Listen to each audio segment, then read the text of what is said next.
Okay. So again, we're recording. Be aware of it. And let's bring that down. We don't need it over there.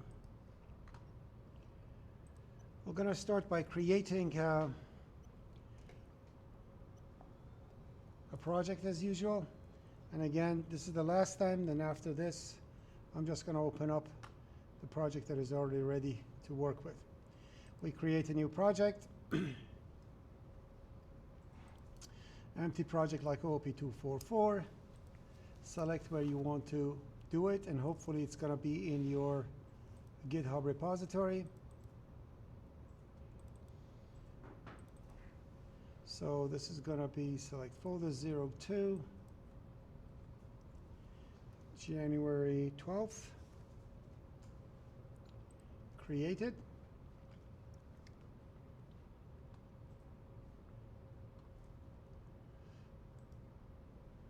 And after you do, set the properties of the language standards to be C++ 20. Apply and OK. OK, so that's that. So we stopped at something last time. What did we start at? I remember I asked you to remind me where did we go through, or up to what we go through. Anyone remembers?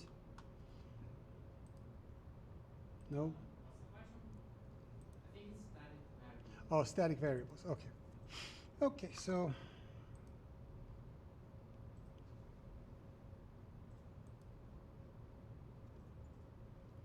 okay.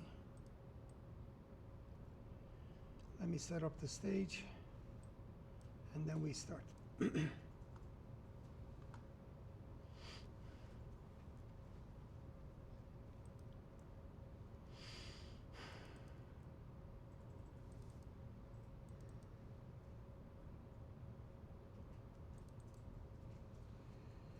Static variables. So we talked about namespaces, then static variables. Let me just take a look at what we had done last time. So that's definitely not you.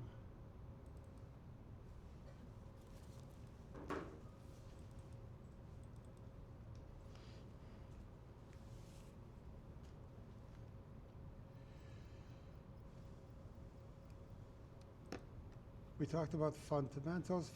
Did we talk about fundamentals and linked built-ins? We did, didn't we? I don't think we did.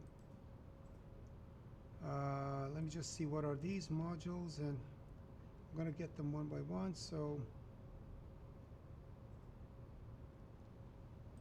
external linkage. So static versus dynamic, abstract types, declare use of yada yada yada. Okay, before we start, any questions on what we talked about last time? Any questions on what we talked about last time? The latest thing that we talked about, I'll bring them up. So we created modules, and we talked about external. We didn't talk about volatile. I'll talk about it later. But later on in the semester, just volatile variables are variables whose values are not buffered. Okay? Which means every time you want to access its value, it's going to go to the target and pick it up and bring it back. Regular variables, they're buffered, they're cached into CPU when it's working, and it's much faster. Volatile variables, for reasons that I cannot explain now. Okay, sometimes when you are working, when you're programming, when you're doing your programming, you are working with targets, locations in memory that are not only accessed with your application. Those values are being accessed by some other thing, let's say a network card, or let's say I don't know, graphics card, or something is changing the values of what you have externally. If you are working, if you just define that thing as a regular variable and deal with it, what happens is that when the variable is being used, it takes the value, caches it inside the CPU, and does its stuff, or inside the process that the compiler does its calculations on it, and then places the value back in the target memory to make it faster. It's, it's a very common practice when we are actually doing optimization. Let me turn on the lights. Nothing happened.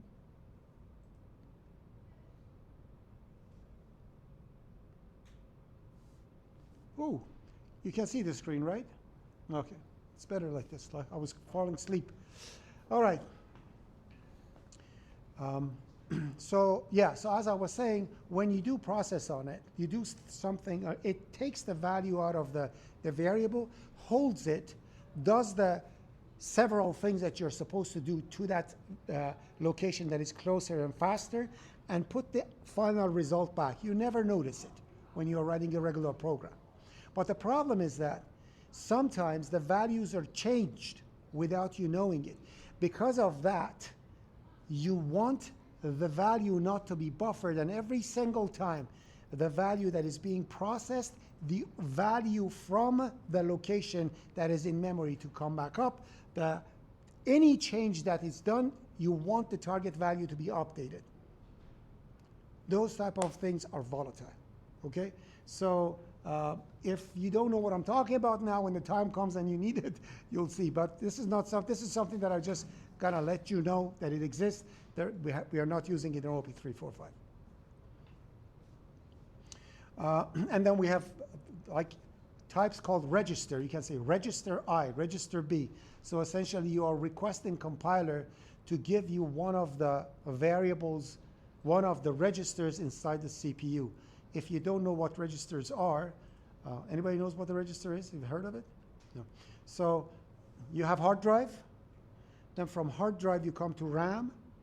From RAM, you come to cache. From cache, you come to register, and the CPU processes. So you have 2 terabytes of hard drive. You have 1 terabyte of RAM, or I don't know, 256 gigs of RAM, or whatever RAM you want to have, 16 gigs of RAM, and your cache is what? 256K, and you have only 32 registers. That's it. The smaller it gets, the faster it is. You can think of it as your hard drive being the lake, your RAM being a bucket of a barrel of water that you're bringing from the lake. So it's portable, but it's not as much. Then the cache that you are actually dealing with to be a bucket out of that barrel, and register is just a cup. So the smaller it gets, it's faster, hundreds and hundreds of times faster. That's why these registers are there. We have only 32 of them, and every time you are doing a process, only what they call the fetch width. A width of information is being fetched from the memory and put in registers and processed and put back. Anyways, those variables are called registers. When you want something to be done very fast, you actually define it as a register.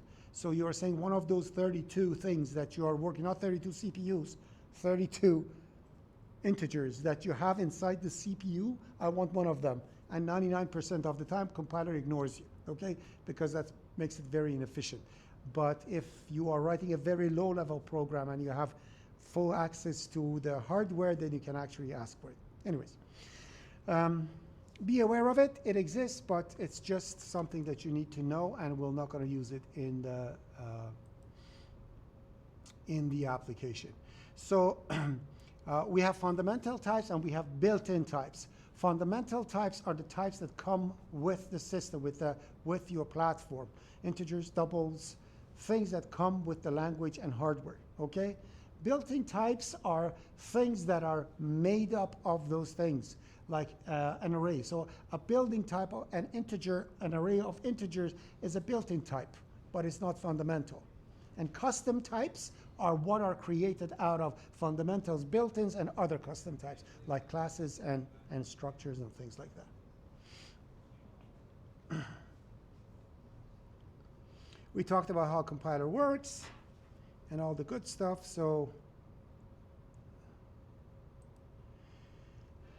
we talked about internal linkage and external linkage. We said for external linkage, what you do, you create, you declare something that you want it to be an external thing. It could be a fundamental type like this, or it could be a custom type like C in and C out.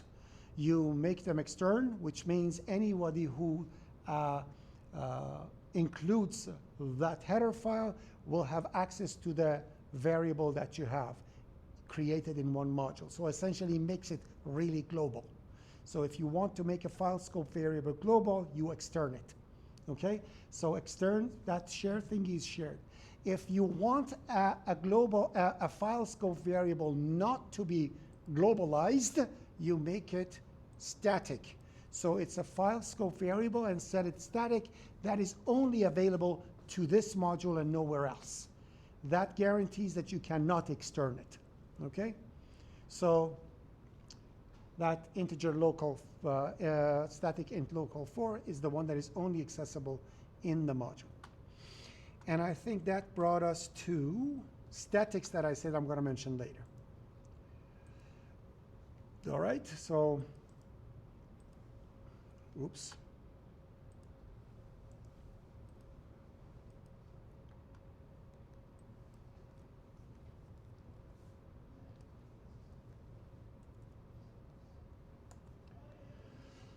Again,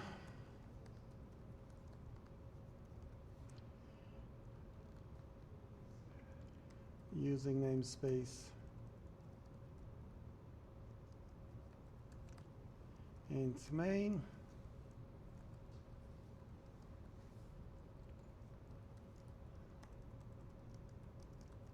OOP345 and January 12th.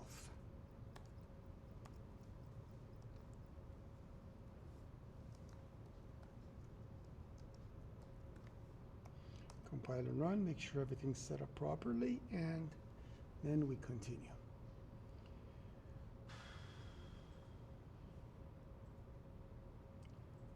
Oops, wrong one.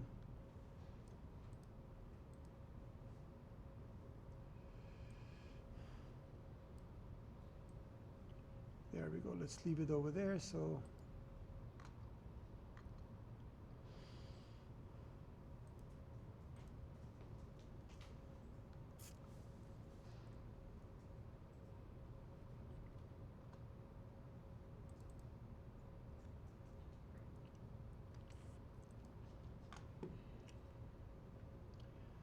okay. Sorry, this is a school computer. Anytime I close an application, I have to reinstall it from my apps. So give me 2 seconds, I'm just going to run this.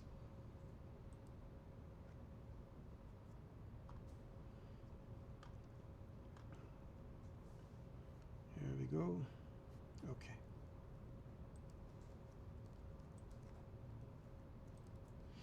All right. So static variables. Okay, that's the only thing that missed last time, so I'm going to just go through it so we know exactly what it is. So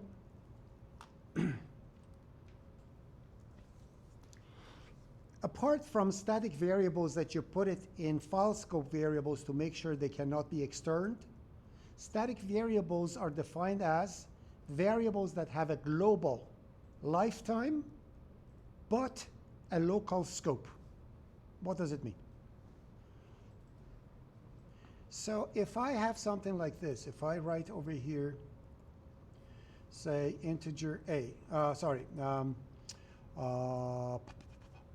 if I write over here void foo,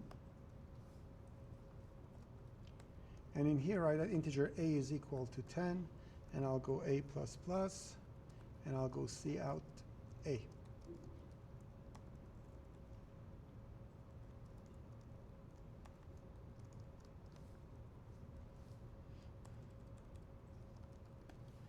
If I put that thing in a loop,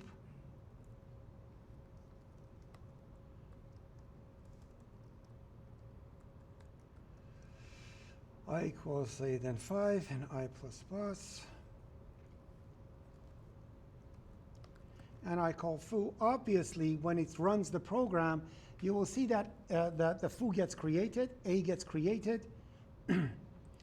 It will be added by 1, it becomes 11, prints it out, goes out, and A dies. The next time foo is called, A is created again, and it keeps going like that. So every single time the foo is called, A gets created, initialized, and dies. Right? That's a normal thing that we know. If you make this static, okay, now you are telling to the compiler, when you create A and initialize it, I want it to stay alive and not die when its scope is over. So A is still only visible in foo and nowhere else. It's a local variable for the scope of foo. But when foo comes back, line number 4 will not get executed anymore. It simply picks up the last value. Therefore, the output of this will be now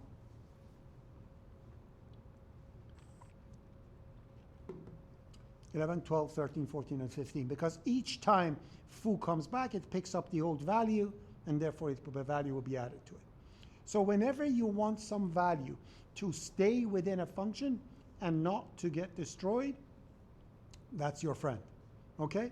Also, if I write over here integer reference, for example, fa, and in here I write integer A, and I'm going to say like A, and I'm going to say cn A. If I say return A, that's illegal. Why is it illegal? Why is it illegal? Because I'm reading A, and I'm returning the reference of A out. But A will die when fa is done, correct? So it's unpredictable. I don't know what's going to happen. Because it's lost, sometimes I may get the value if it's not overwritten by some other process, and sometimes I don't. If I want to do something like this, maybe it's a good idea for me to do this. So if this is supposed to be get int, for example, I can actually make this a constant. And in here, I can make this a static. Then this is perfectly correct. Yes. Why? Because A will not die after it's done. But it's a good idea to initialize it over here. If you don't, it's going to have garbage initially, but not a bad idea to initialize it. So this get int is perfectly legit. What you're doing over here is says, get an integer for me from wherever you want. And you are making it constant so they can't change it. Test. Yes. Yes. Can you hear me? I can hear you now. Oh, wonderful. It wasn't working for a bit.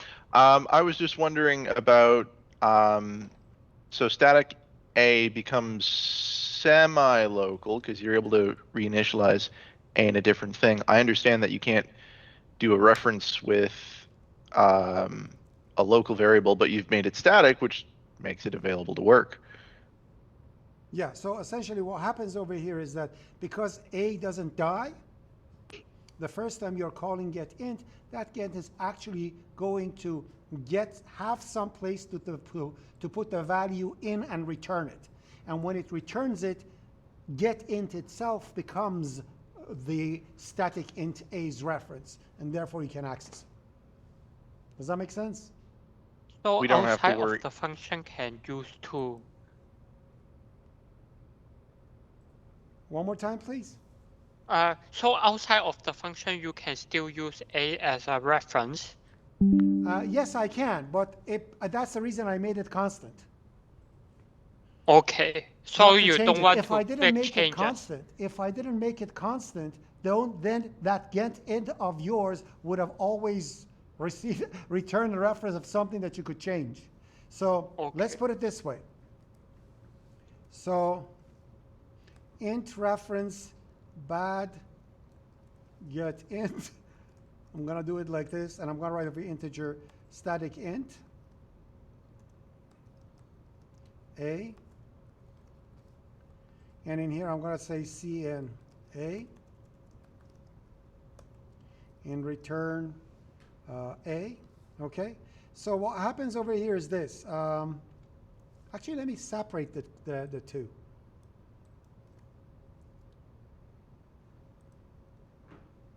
I'm going to save this as, oh, this is the first one. Okay, so 0, 1, static local variables. By the way, this is not C++ at all. It has nothing to do with C++, it's C, okay? Now I'm going to put this over here, Control V, and we don't need this anymore. So in here I can have integer A, integer val, okay, and integer val, and I can say over here val is set to get int, and in here I'm going to say cout. So this will actually get an integer and put it in val, okay? But if I want to, I can actually write integer reference r equals to bad get int. Okay? So what happens right now is this. This r becomes a new name for this local variable over here. Therefore, when they change r, they're actually changing the initial value of get int over there. You follow what I'm saying? So by not returning a constant one, I am taking a risk of changing the local variable that I think it keeps its value. R can actually change that value. Of course, because it's being cin, it doesn't make any difference. It's got to be overwritten. But anyways, you can change it. So that's why I don't like this. Okay? With this one, you are returning a constant value. It becomes the thing and returns the value and everything's good. With this one, this R can actually change stuff which we don't want to. Does that make sense? You can actually change R over here. I can say over here, R is equal to 234. Bad get ints A will change. Okay? So now the backget int, the A will be changed to 234. 22345. If you call it again, obviously it's got to be overwritten by cin, so we won't notice it. But if that wasn't the case, then we would be in trouble. Okay? Okay. Maybe your intention is to return reference of something and change it later on. I don't know. Okay? Your choice. But yeah, so just something to think about. Just know what happens, and depending on what you want to do, choose the proper one. Okay? So that's that.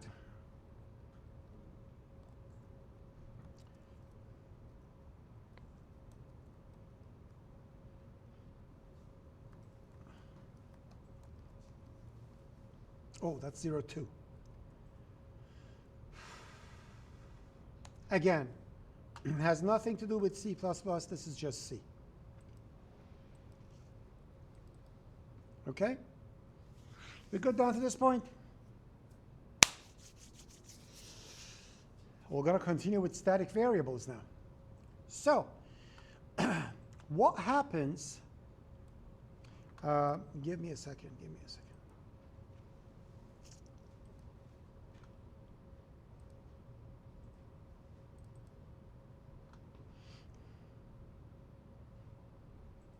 Okay. Yes. I had a question. Yes, go ahead. So why did we make those functions return a reference? I did not understand. One more time, please.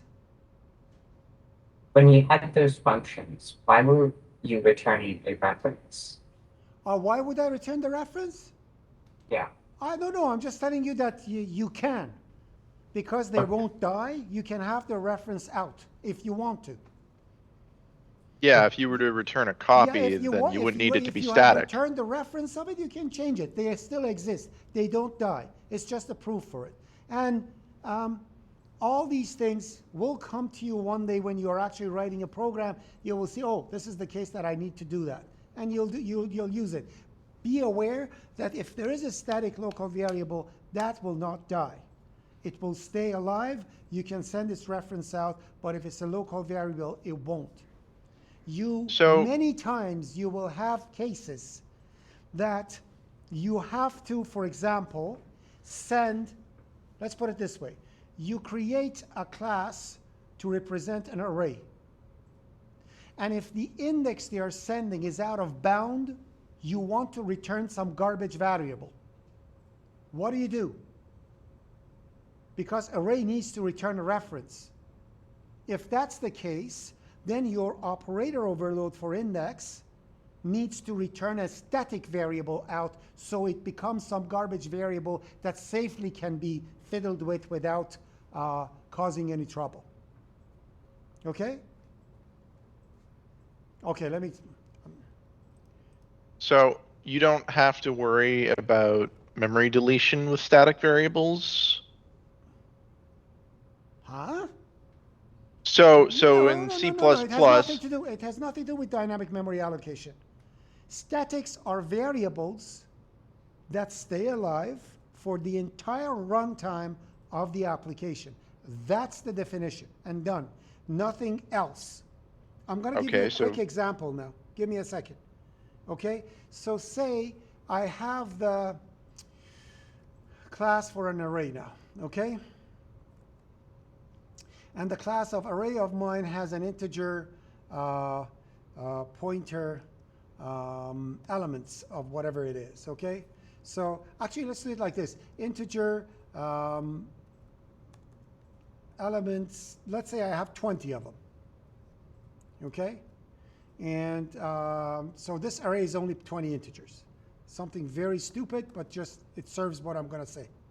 So now, in here, if I want to overload the operator to return the element, I have to return an integer reference, operator index, and in here I should put some kind of a size t index that I'm passing through. Okay? Now, in here I want to say if index is less than 0,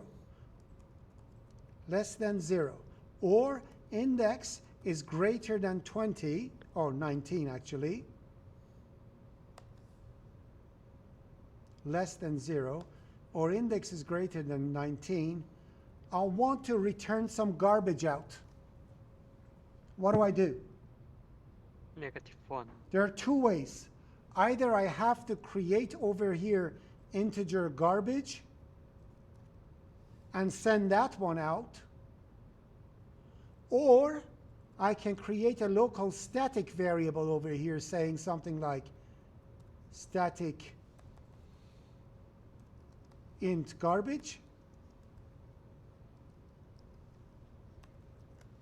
I do like that. Then I'm going to say integer pointer return. What I'm going to return, that is the address of garbage.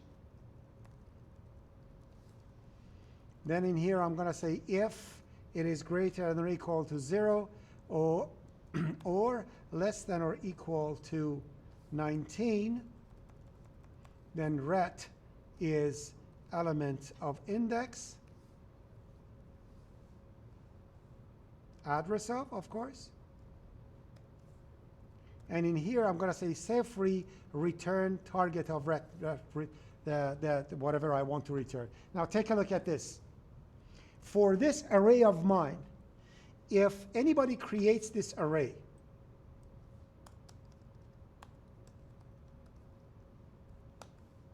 if they say A5 is equal to 20, that's perfectly valid. Why? Because it falls between, it falls between the range of 0 and 19, therefore 20 will go to EL5. Is that clear? The person who asked why we need this? Yes, that makes sense. I hope it is. I cannot hear you. Anyways. Yeah. Okay. Now, if somebody says over here A30 is equal to, I don't know, 5,000, what's going to happen? It comes over here, it has static integer garbage, and return originally holds the address of garbage.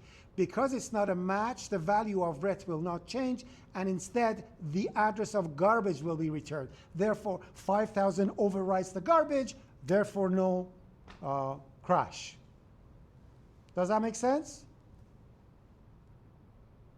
Yes, it does. All right. But never do that. It's a very, very bad thing to do, because a crash is sometimes a bliss. Imagine if you have a bug and you pass the index in here with no warnings, no error messages, or nothing. It simply ignores it and set a garbage value for you, and program never fails. You're never going to find that bug. Sometimes you want it to crash. Or at least later on we're going to learn about exceptions. You're going to throw an exception if something like this happens. But anyways, it was just an example. Why static var ref returned? That's that. So we don't need to worry about memory overflow and deletion down the line. Exactly. Again, you said deletion, then you went off the thing. It has nothing to do with dynamic memory allocation. Remember, statics are just variables who stay alive during the entire execution of your program. Are we okay? I'm just worried if we get too many statics down the line. Oh yeah, I'm gonna go with more statics soon. Okay, for now this is just function stat. This is C static. It has nothing to do with C++. This is the static that is the static variable inside a function.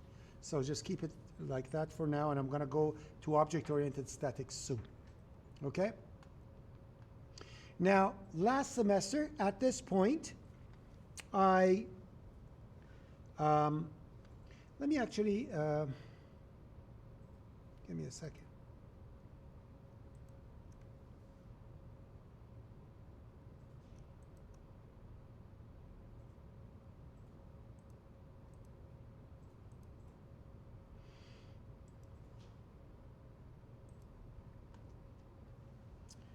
So,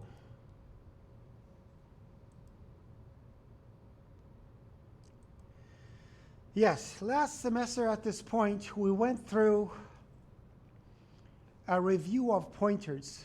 I always ask this from my OOP345 classes, and since I have only one now, and I have many of my old students here, so I don't know if this time we are going to actually do this or not. So to kind of vote, because this MS team doesn't have a vote, if you want this to happen, raise your hand so I can see how many people want this to happen. Okay? It's going to throw us a little behind with respect to the weekly schedule, but I don't care. It's an important thing we need to do. Let me see if I can actually resize this so it fits. Yes. Okay, so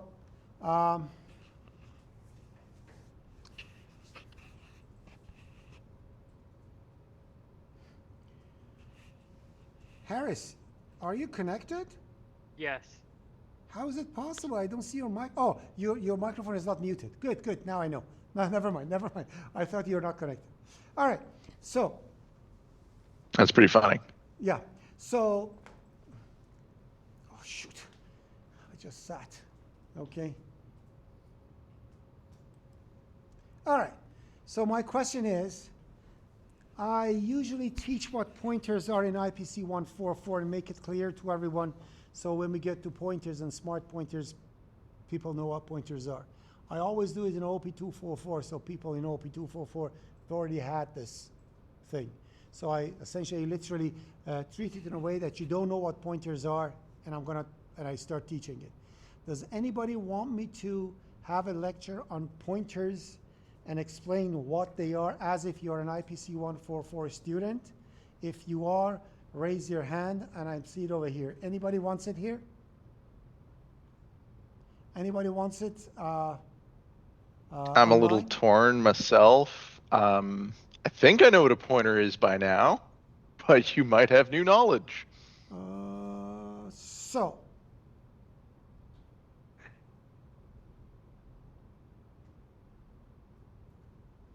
1, 2, 3, 4, 5, 6. Okay, 7. Okay, so still you're not a majority. I'm gonna send you the link that I just did today for my OOP345 for the recording.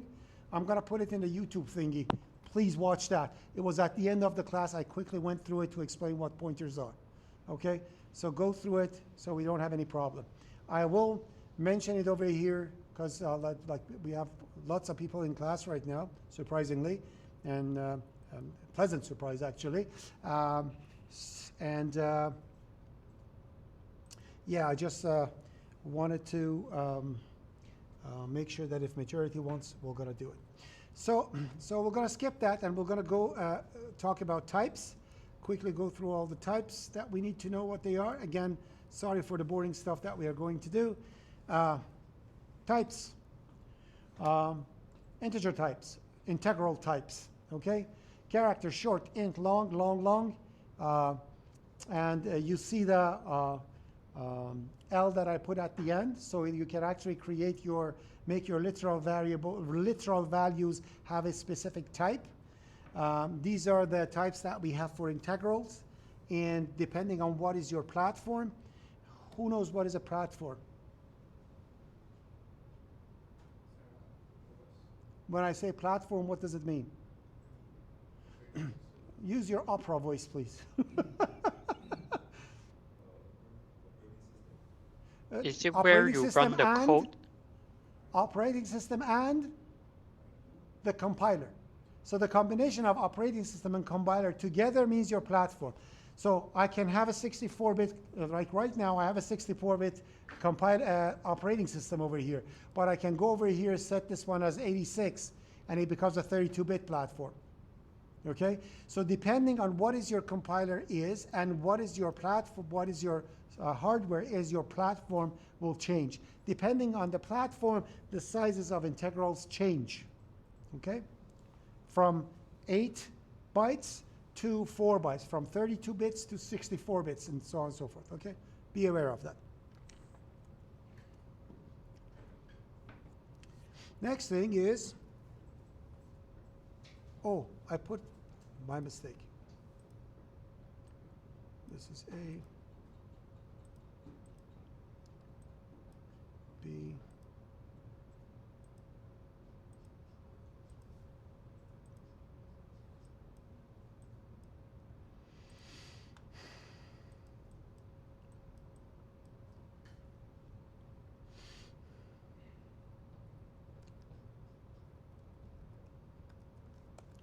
okay, so integer variables. All right?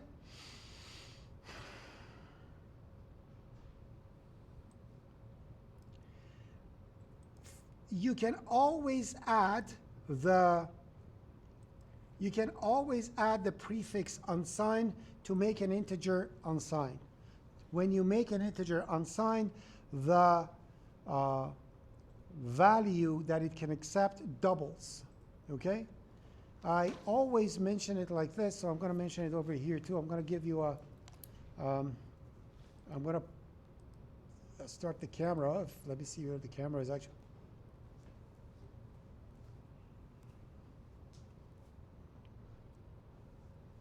I think it's frozen, the camera. Give me a second.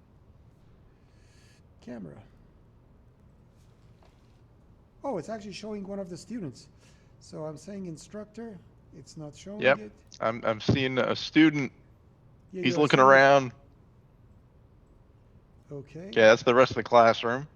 Now I'm gonna go, so instructor podium. That's the student again. There we go. Oh, okay, so good. He's Good. looking at you. Yeah, okay. So now I'm gonna zoom in. There we go. That's pretty cool. All right. Okay, so Smile for the camera. this was the reason. Let me go. How many fingers? 10. 10, right? If we count the 10 fingers, it goes from 0, 1, 2, 3, 4, 5, 6, 7, 8, 9. That's an unsigned integer. Goes from 0 up to 9, the maximum digits your integer can take. When you make that assigned integer, regular integer that you use, you have to decide which one is 0. And this is the one that the compiler checks for 0. So this becomes 0. Therefore, -5, -4, -3, -2, -1, 0, 1, 2, 3, 4. The positive numbers are always one less than negative numbers. That's the kindergarten version of explaining what unsigned and signed variables are. If you want to know the real one, go back to semester 1 and review 2's complement. 2's complement is what we do. At the end of the semester, we're going to talk about this too. So that's how negative variables are kept in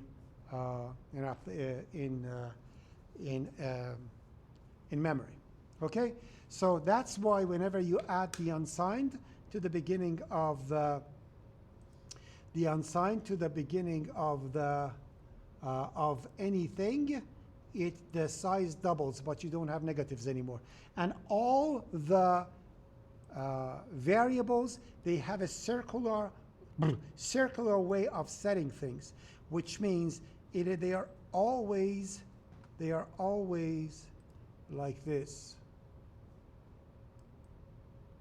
So now if you have an unsigned integer, this is 0. Let's say it's let me make it a little thicker. This is too small. Let me just go back.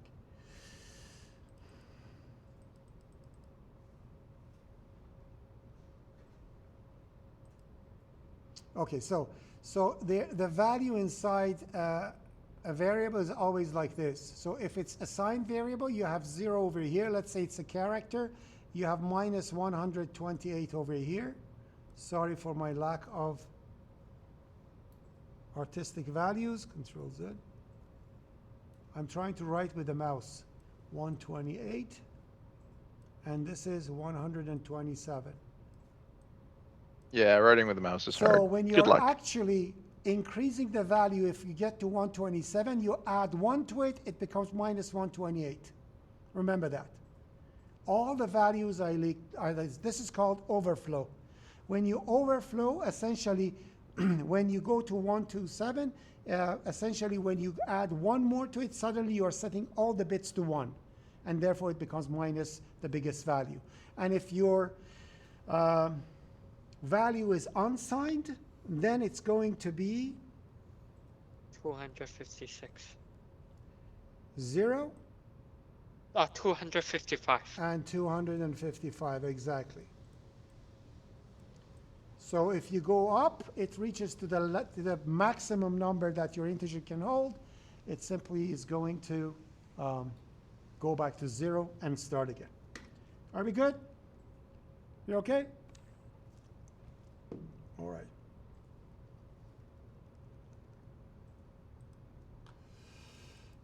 Oh, sorry.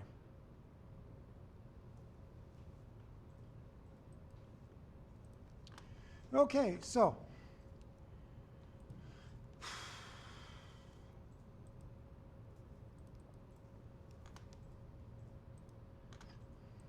real numbers.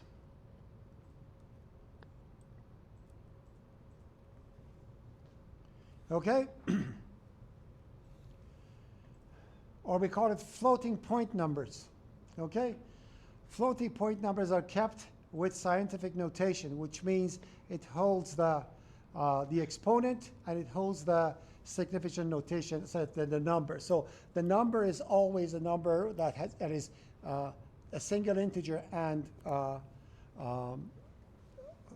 floating point value with a single integer, and then you have the exponent over there. It depends on how small you want to get and how big you're going to get. It's going to go that way, and that's how it's kept. So it has 2 parts in a thing. That's why floating point numbers are essentially, so like I think in floating point, I can go up to, I don't know, 16 zeros or something. I don't remember, the 2 to the power 7 zeros. And when you go to double numbers, it goes up to 100 and something zeros, 100 something zeros, or the other way. And when you're going to long double, it's 308, I think, zeros, something like that. Very big. But the bigger they get, it doesn't mean they're just more precise, but they're never, ever fully precise, which means you can never, ever check floating point variables for equality. if you are having a floating point variable and you want to check them for equality, you have to reduce one by another, see what the difference is, and then see if that difference is between the precision of your application. So if two numbers in your application are assumed to be equal, if they are greater than 0.001 and less than 0.001 and greater than minus 0.001, if that's the precision of your application, then the difference between the two should fall in that range. If that's the case, they are equal. You can never check for equality. You can literally set to long doubles to the exact I've same run into the value. floating point error before. It's a pain. Yeah, so what happens is that when you set two long doubles to the exact same value, for example, one could be 1.9999999, the other one could be 2.00001. So from compiler's point of view, they are not equal. But from the the standing point of the logic of your application, they are. So be careful.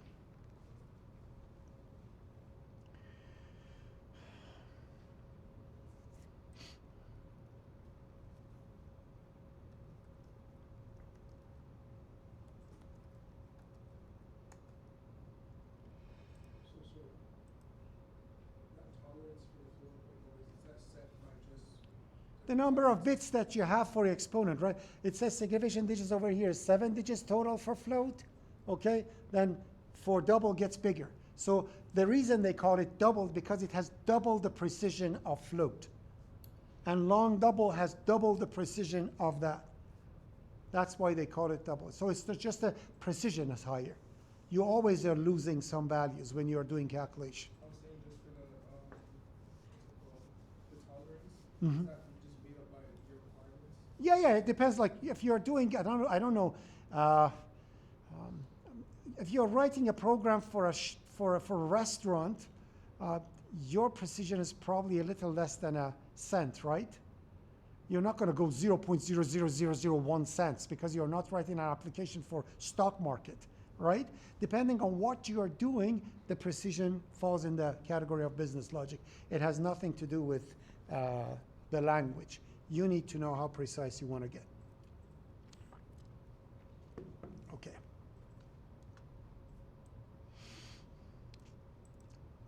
People kept whining about C language not having a proper truth or falsehood situation. They always said in C language, when you say 0, it's false. When you say anything but 0, it's true. That's confusing.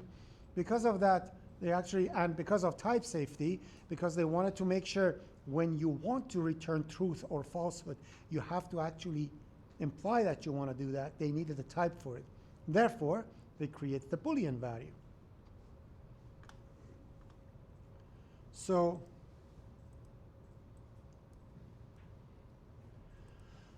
Boolean value is just an integer that can get either value 0 or 1, which means any value you put in a Boolean that is not 0 will set it to 1. And when you are returning a Boolean, so the good thing is about Booleans that when you actually return a Boolean in a function, you are actually implying that I'm returning truth or falsehood. Where in C, you return an integer, and the comment of your function should say, this is returning truth or falsehood. So that's the good thing about Boolean, okay? We know that from from OOP345. So essentially, flag is oh, sorry. Go ahead. Give me the line number, Harris. No. Number 10, if flag is equal to 0, then it will be true. The flag, the code. No. If flag is 0, it will be false. Anything but 0 will set it to 1. Does that make sense? Okay. Yeah. Okay, so if I set the flag, so let me just do it like this. So it's kind of redundant if it's obvious when I say something like this. If it's 0, it prints 0, right? Because 0 is false. So C++ is C. So Still 0 is false and anything but 0 is true. But that Boolean thingy just help us convey the message that this thing is returning truth, not an integer.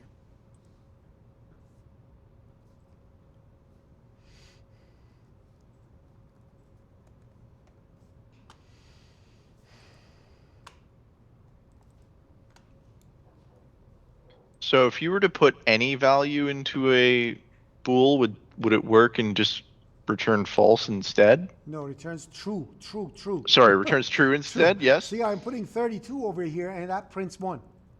Yeah. Any value goes to Boolean. It's got to, because Boolean is a Boolean, anything you put over there will set it to 1 if it's not 0. Got it? Okay. All right.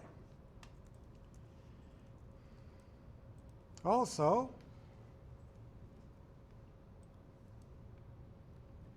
character values. Character values are just integers that are small enough or big enough to hold an ASCII code. We do not have anything called a character in C language. Characters are just small integers. So when you are actually creating a character and you are inserting it into Cout because of the polymorphic aspect of C++, it knows it's supposed to show the shape of the character whose ASCII code is whatever. So in here, C1 will be 65 when it prints it. Okay? That's all. There is nothing extraordinary about it. So just remember, characters are nothing but integers, small integers, which you use to hold characters to. It's the most common use of it. But it's very normal, very, very normal in applications that you have very small amount of memory available. These days, it rarely happens. Like, I'm very old. In my time, when I was a little kid. So when I was old, when I was very young, what happened is that my day. yeah, back in the day when when you go to school and come back, they were both uphill. Those times, we had, don't forget Blizzard. microcomputers to program. And those microcomputers, like we had this device that we have to program it to count the number of bottles who are passing on a conveyor in a factory. And that microcomputer was a very little thing with like 2K of RAM, not 2 gigabytes, 2K. You can count it from 0 to 2000. So a program you are writing in there has very small things to work with. It's very small thing. And for that, you needed very small integers to do your work.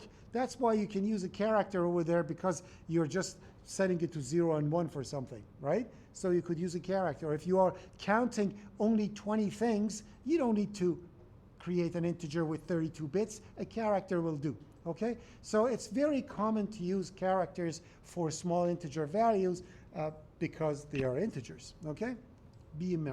Keep it in mind. So essentially running this program shows that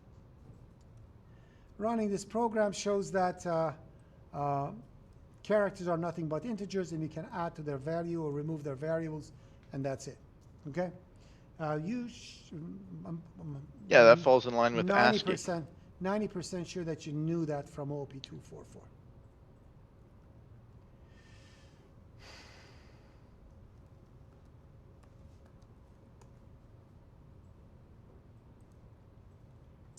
And now what's void? Void essentially means nothing, okay? Remember that.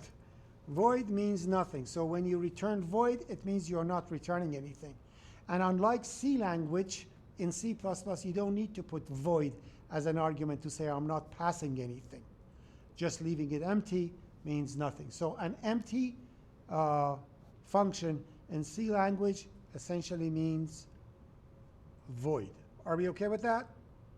All right.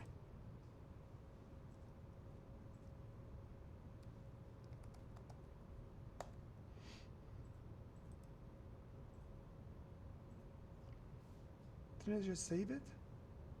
Okay, save. Okay. And now initialization.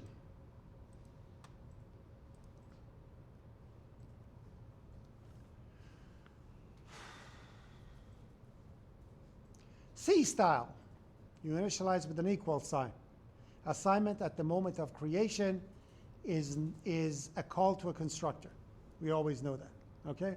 So at line 11, N0 will get created having 7 in it. It will never have any other value in it other than 7 when it gets created. N1 was the C-style narrowing, which was what type of polymorphism? Remember? Anyone? What type of polymorphism is that 7.2 going into an integer?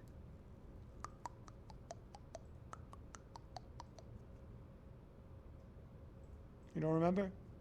Coercion, remember? It was ad hoc polymorphism last semester, end of the semester. 2 type of polymorphism we have, ad hoc, universal. Ad hoc was coercion and overloading. Universal was virtuals and templates. Remember that? That's coercion, narrowing, loss of information. Okay? So essentially that 7.2 gets initialized and yada, yada, yada.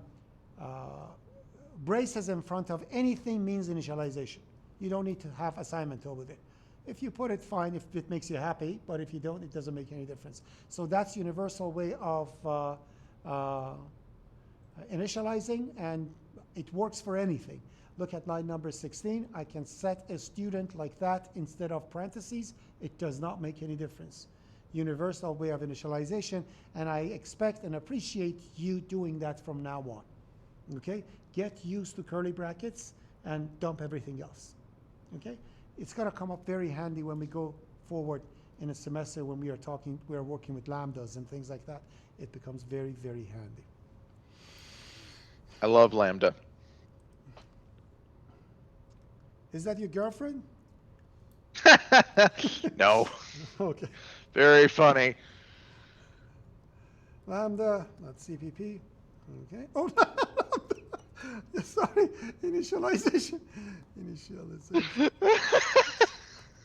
That's, see, I keep telling people that, I don't know, like, we don't have more than one processor. We have only one. Our brain thinks about something, and it completely goes away. Now, auto is something that we are going to use a lot this semester. Essentially, it means grab the type that I'm initializing something and use it instead. So in here, if I'm saying const auto n is equal to 6, it's going to be transformed to an integer because auto should be replaced because 6 is an integer, then auto becomes an integer. At line 9, when I say auto I is equal to 0, I becomes an integer. Auto, but this is something that you never use it for. This is a basic way of telling you what auto is, but when the time comes, you will see that we are going to have templates or return values that it takes you a day and a half to write its type. So it's a very difficult thing to do. So you're going to have a template and a template and a template and a template. It's a huge thing, and it returns that value. If you want to write a variable to hold that, it's difficult, therefore you use auto. Yes? Just say out becomes an integer Because because you're saying 0 to 1. it's initialized to a 6, and 6 is an integer. So from initialization, it grabs its type. It's exactly like calling overloads. How does a function overload know which one to call? It detects the type, right? It's the same thing over here. It detects the type and makes auto what you want. It becomes very handy when you have something like this. Just imagine if you have this.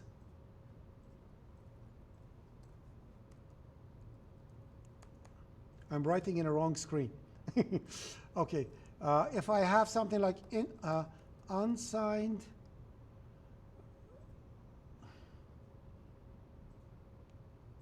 long, do we have long? No, long double pointer PTR. Okay, if I have something like this, unsigned long PTR. If I have something like this, and I want to create another one, like if my function returns something like this, let's say something like this, unsigned So long. so auto is like type or var? If I have something like this, then it's going to be difficult to create a pointer for it. So it's probably easier to go auto PDR is equal to foo, right? It just takes the thing and set it. So you don't have to write the ginormous thing again. Okay, that's helpful. It comes very handy when we are dealing with complicated types later on when we are going through throughout the semester. Sometimes you really don't know what type is being returned.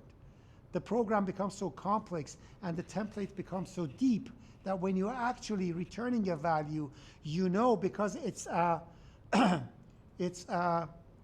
polymorphic object and it has virtual methods. So you know this thing has a virtual method called print, but you have no idea what the type is. So you write auto, whatever returns the value that is printable, then you print it. And you don't care what it is. It's a student, list, I don't know, picture, box, frame, whatever it is, you know that it's going to have a print method. So you just do auto and get over with it. So later on, you're going to see it's going to come up very, very, very handy.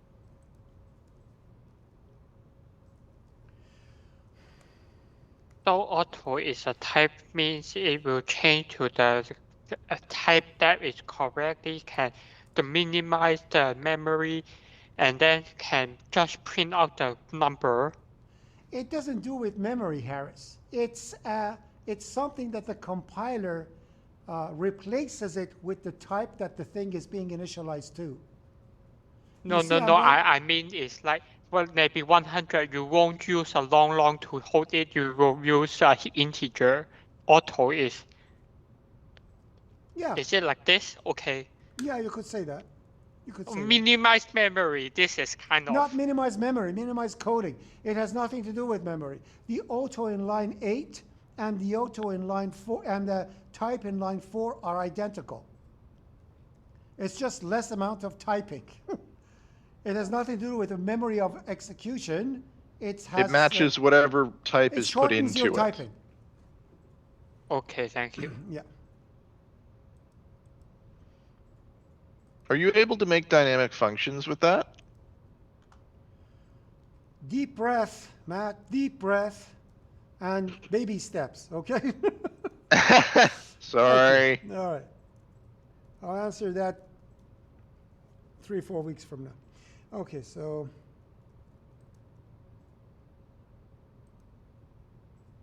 that's that. Let's see what else we need to talk about today.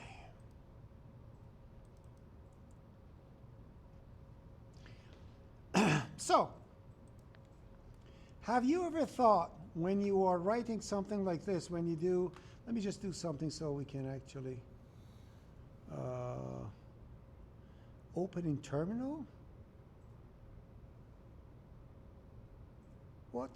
I'm just trying something to see if this is going to do something that I like. No, I don't want it. I don't want it. I don't want it. That's not what I wanted. Sorry. Anyways, open folder.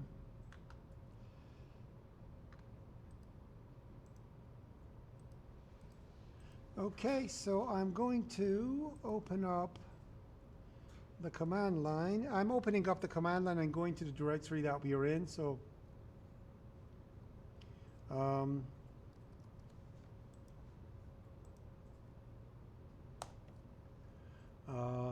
I think it was prompt $G, I think. Yes, thank you. Okay, so I just didn't want that. So what you see, the command prompt that you see is the directory that we are in, okay? So this is the directory that we are in. And we have, what do we have here? We have all the good stuff in here. x64cd, x64, debug. And these are where our executable are. You see January 12th something. So the last thing that I create, if I actually type this, it executes the last thing we have compiled. We okay with this? All right. Now my question is, have you ever thought, let me see, what do I have in here? Let's say that, have you ever thought how this command is written? if I write 0 to, I don't know, something exe to he who.exe, how does this work? How does that CP program that is written over there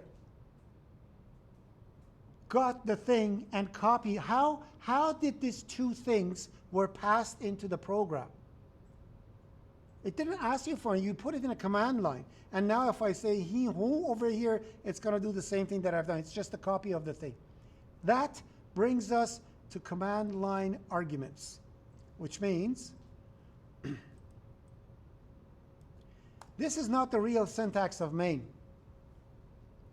The real syntax of main is, just a second.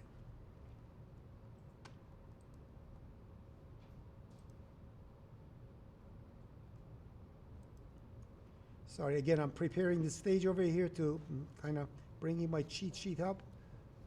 There we go.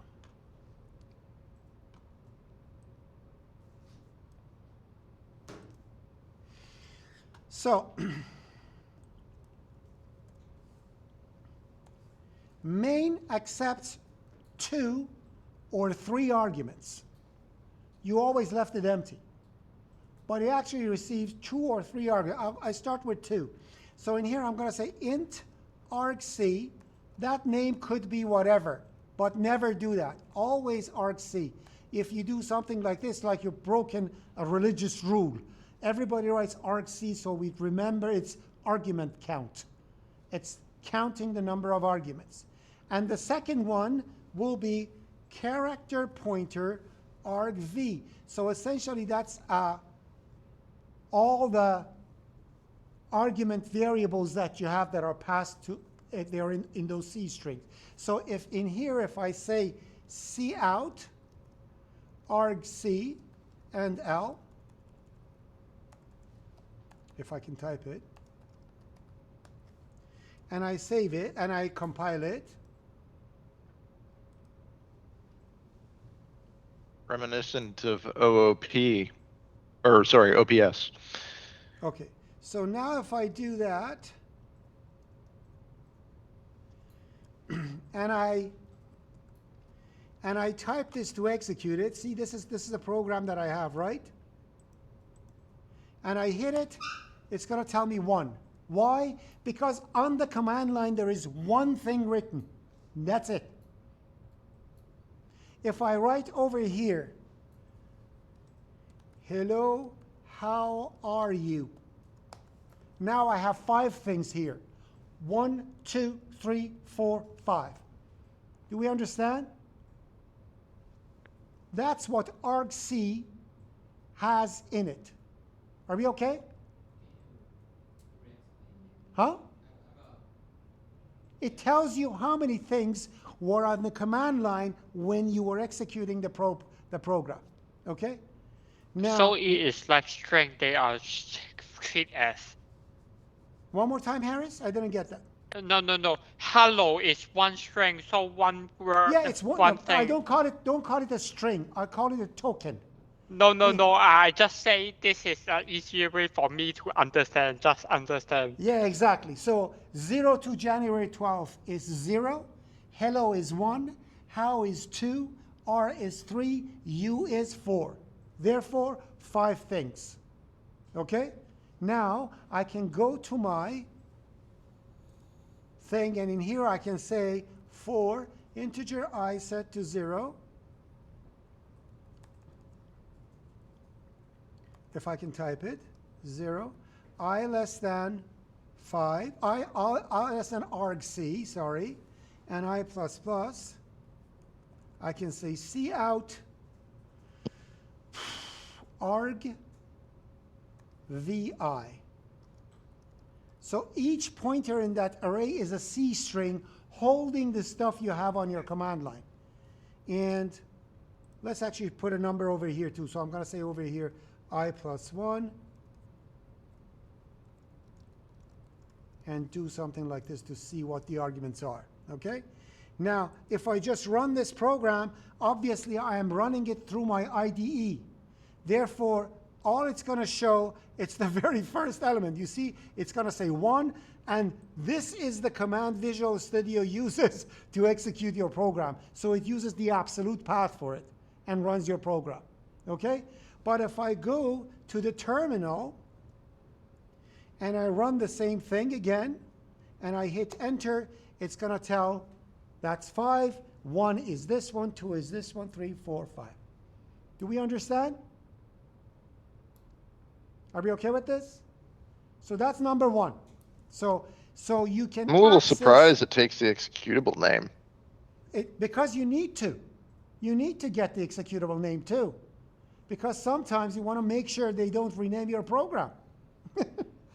Right? I guess that's fair. Yeah. All right, so it tells you exactly what is being executed. Okay?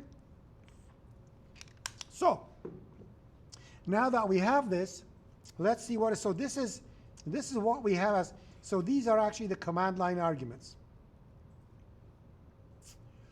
E, F, G, I, J, K.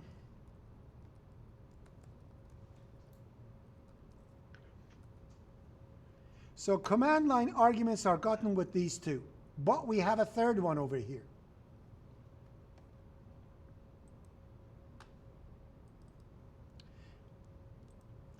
Okay. You have the microphone. Actually, no. Let me select somebody from home. You are brave enough to come to school, so I'm going to actually ask somebody over here to answer the thing. So, Matt already talked enough. Ouch. Okay. Paul, are you with me?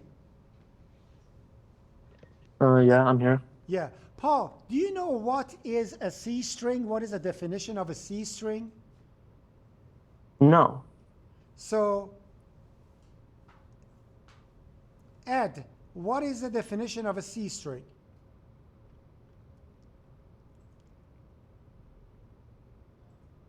I know you know, Matt. Is it like a sequence that's stored in an array and terminated by a null Yes, character? thank you very much. So essentially, a C Thank string you. is a null-terminated array of characters. Why did they do that? Because when you have an array, you don't know how much data you have. They didn't have any attributes. It was C language. You couldn't create a class and have a length in it too and keep the attributes. So they said, what we're going to do, we're going to end the data with a null termination at the end, like a stop sign, right? Right? Now, they use the same terminal, the same logic for the third argument over here. But this is not a null-terminated array of characters. It's a null-terminated array of pointers, which means I'm going to have over here character pointer env, and I'm going to use it like this. So in here, I'm going to do this. I'm going to write the exact same for loop.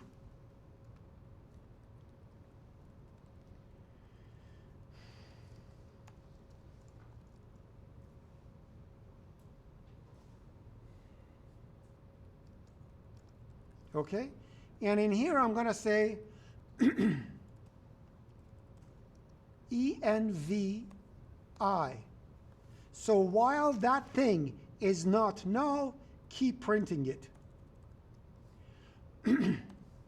Okay, so it keeps, if the pointer points to null, it means it's the end of data, it stops. Okay, the other one has an argc and an argv, but this one actually is null terminated. And if I run this beautiful program of mine, let me rebuild it.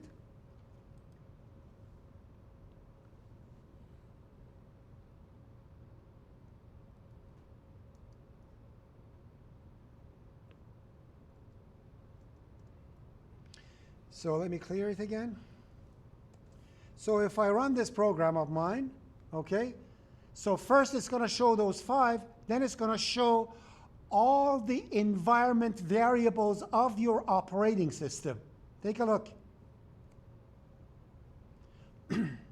It's going to tell me the user program profile is this, app data is here, common program files is common files, this is that, it comes over here, the computer name is whatever it is, driver data is that, home drive is this, home path is that, OneDrive, so how does OneDrive know where OneDrive is? It's an environment variable. You can detect it in your program.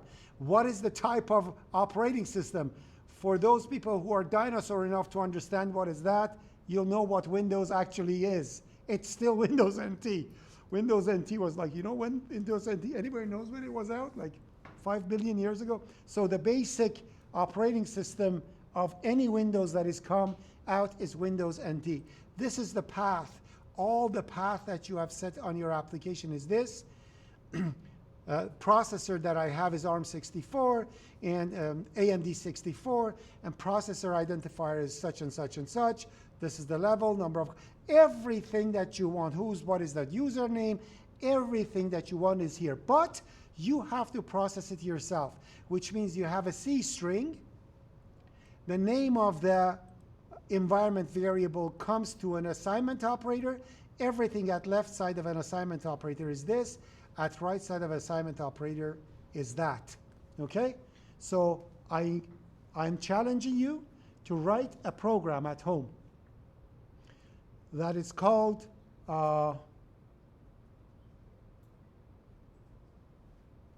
envval. Write a program called envval that you give it in the command line the name of environment variable. It's going to tell you what the value is. So all you need to do is to go through this array, look for the name. If you find it, you print everything else out.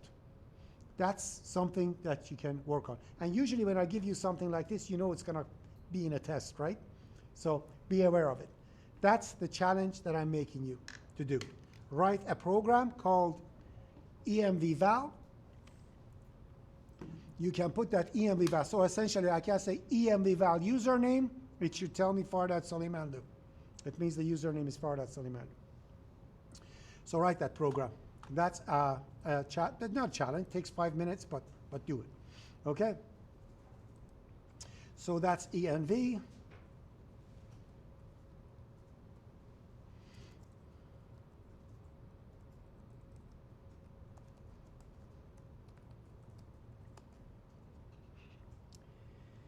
All right.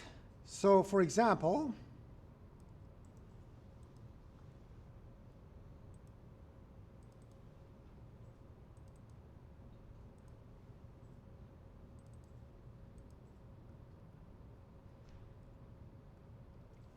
this could be your copy command.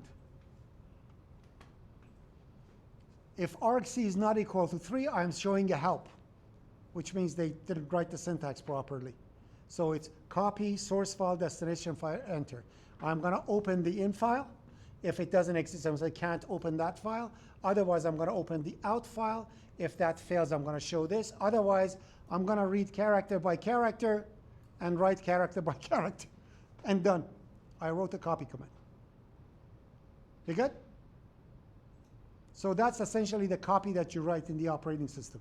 That's the code for it. Okay? Could be. Of course, it's much more efficient than that, but that's the kindergarten version of it. Oh, so in here, K, this JK, this is L.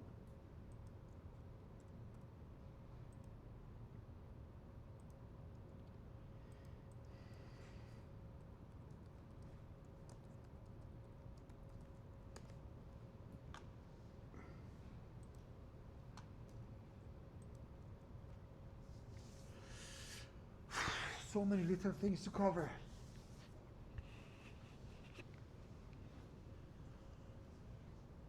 One of the things that students Google, and they don't know what the heck it means, it thinks it's strlen is size of. They get, size of is actually an operator, it's not a function. It's one of the operators of C language, not C++. When you write size of, it's an operator. The job of size of is to tell you what is the size of that thing in memory. Okay? So if I write something like this,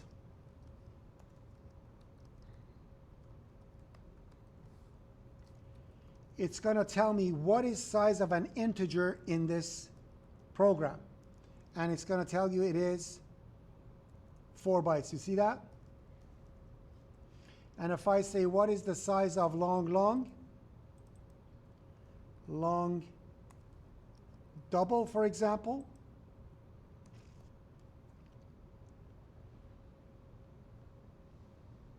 We'll see that is 8, which means it occupies 8 bytes in memory. Are we okay with this? That's what size of is. So for those who do something like this,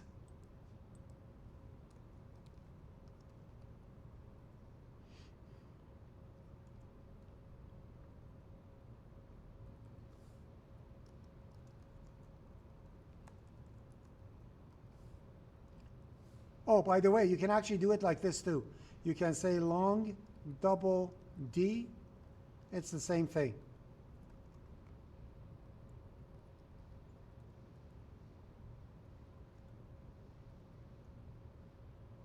Okay? And I can say character pointer C, integer pointer I, and double pointer D. And I'm going to create struct record. And what do I put over here? Say double A and There are 2 Ds. double B. And in here, I'm going to say, oh, there are 2 Ds. Yeah. Yes. So that should be long double.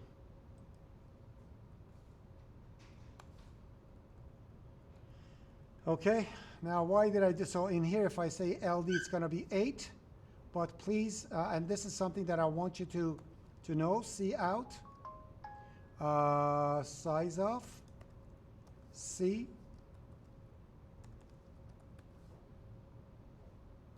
And let's have a rec pointer R.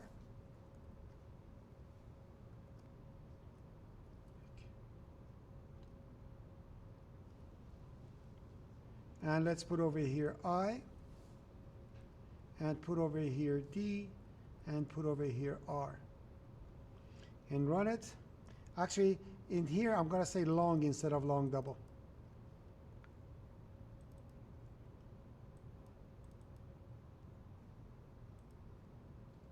Long, long, and long. Okay, so you can put the object to it, doesn't make any difference. Which brings us to this. If I run it, you will see that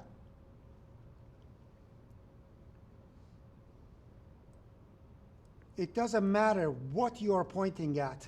The size of pointer is always the same. Okay? Because it doesn't matter what you're pointing at. Address needs the same size. Okay? That's that.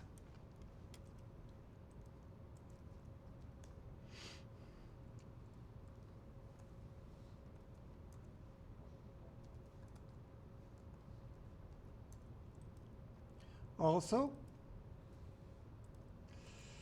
let's go over here. Oh, and the huge mistake that people do is this.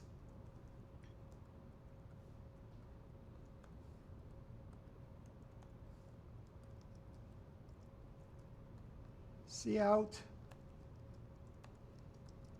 size of name.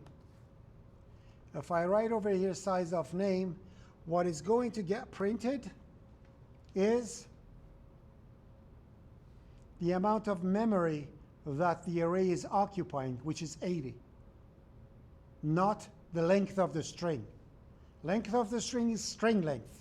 It's counting until you hit the null. Don't make that mistake. And another thing,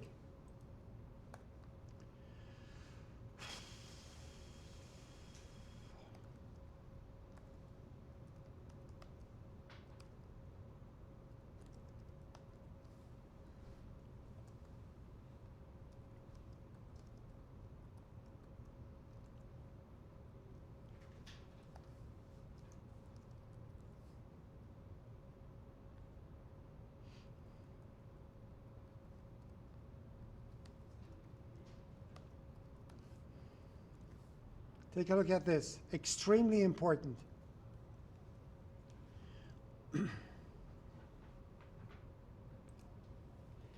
See?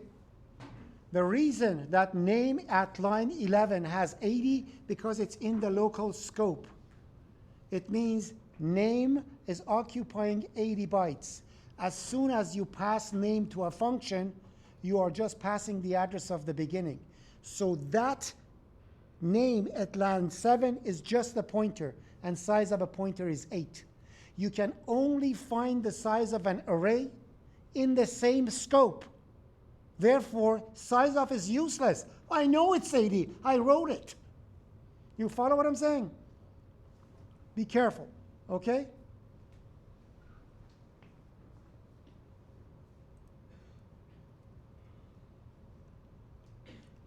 LMNO, size of arrays. Be aware of that. What is the next thing? Oh, another thing about size of. That is kind of interesting.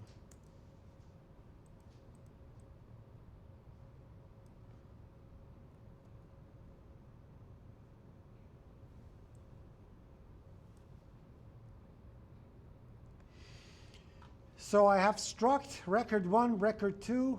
Oh, forget about that for now.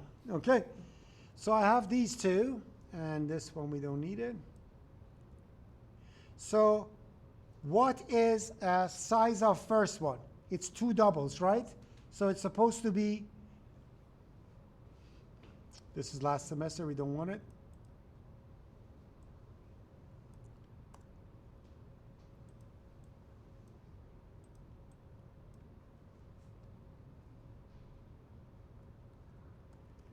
So size of the first one that you're writing is 2 doubles. That's 16 bytes, right? So when I say size of rec 1, that's going to be 16 bytes, right? In the second one, I have a double 8, I have an integer 4, and I have a character 1. So that's essentially 8 plus 4 plus 1, that is 13, correct? But that's wrong. It's not. Why? Oh, because I'm compiling the wrong file. Okay, give me a second. C.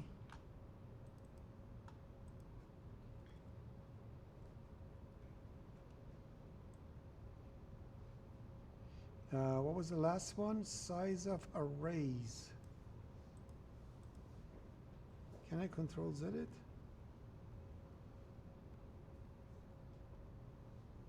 Yes. Okay, so when I run this, you will notice that the values are both 16. You see that? Why? The reason is that the way that the hardware of a computer is designed is that when you want to grab a specific type of variable, the compiler, what it does, it counts to get to it, it takes the steps to the size of the variable. So if you have a double value, to get to a double value in memory, it has to get the steps of 8 to get to that double. That's why every single variable can only sit in an address that is multiplies of its size, which means a double can only exist on 0, 8, 16, and it keeps going like that. An integer can only sit on 0, 4, 8, 12, 16, and so on and so forth. Now, if you create a structure like this, the first double is there, then you have an integer, then you have a character, right? So in memory, the first one, let's say we start from address 0. Double will be the double on address 0. Integer will sit on address 8, which is perfectly good. Character will sit on address 9, right? Which is perfectly good. If I want to create an array of rec2, where should the next one sit? On address 10. Because this was up to 9, right? It can't, because double cannot sit on address 10. It must be divisible by 8. Therefore, it skips until it gets to the next one. Because of that fact, when a structure is built, automatically the compiler aligns it to a proper number. So any way you create an array of rec, all its properties are sitting at a proper address. So essentially, by creating a structure like that, inevitably you are wasting 3 bytes of memory for each one. So if you create an array of 200 of them, 200 multiplied by 3 bytes are wasted and they are not used. Just be aware. Okay? And that's something else we need to talk about. When you look at this, not necessarily like a rec1 is supposed to sit at address 16 because it has a size 16. Because it has 2 doubles on it, the alignment of rec1 is actually 8. Because if it sits at any address that is divisible by 8, all the doubles will sit in place. So size of and align of are 2 different things. With size of and align of, you may get different numbers, you may get same numbers. In our case over here, both is 8. Because if you put this rec2 at any address that is divisible by 8, all the properties of it will sit at the proper address with absolutely no problem. Are we good? Pardon me? Align of tells you what type of address this structure can sit in. What the address must be divisible to for this thing to be able to sit in. What is the alignment of it? We good? All right.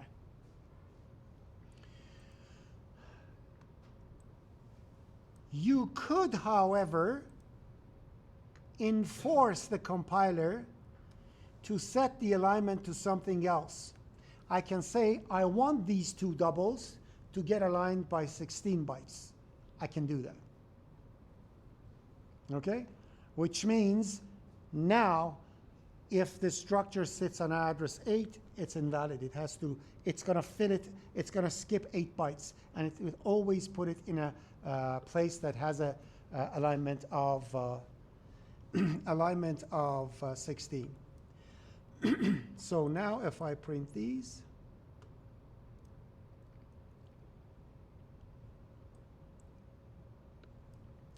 you will see that you can actually change the alignment. You cannot, again, the alignment you're setting is supposed to make sense. You cannot have a double and align it to 7. It doesn't make sense, okay? It has to align to something valid. And that's that. Are we okay? All right, so